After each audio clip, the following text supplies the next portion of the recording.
À 22h30 à Paris, à la une ce soir, un nouvel échange d'otages contre prisonniers prévu samedi entre Israël et le Hamas.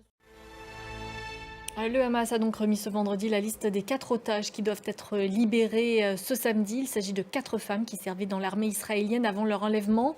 Elles doivent être échangées contre 200 prisonniers palestiniens. Jean Barrère. Pendant ce temps, en Cisjordanie occupée, l'opération des forces israéliennes à Jenin se poursuit pour la 4e journée consécutive. Au moins 14 Palestiniens ont été tués. L'ONU dénonce l'usage de méthodes de guerre et le recours illégal à la force létale par Israël. Juliette Lafont. Direction à présent les États-Unis. Depuis son investiture lundi, Donald Trump enchaîne les signatures de décrets. L'un d'eux, signé hier, doit permettre la déclassification des archives du gouvernement américain sur 3 assassinats, celui de John Kennedy et de son frère Robert, ainsi que du leader des droits civiques, Martin Luther King Jr. Mark Pope nous en dit plus.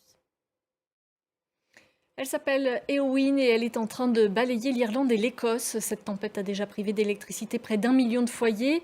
Les vents les plus forts ont été enregistrés en Irlande, près de Galway, avec des rafales mesurées à 183 km/h. Luc Lacroix. À Paris, une exposition au centre Pompidou met en valeur la jeune scène contemporaine chinoise. Vous pourrez y découvrir les œuvres d'une vingtaine d'artistes. Renaud Lefort et Clémence Delfort nous les présentent.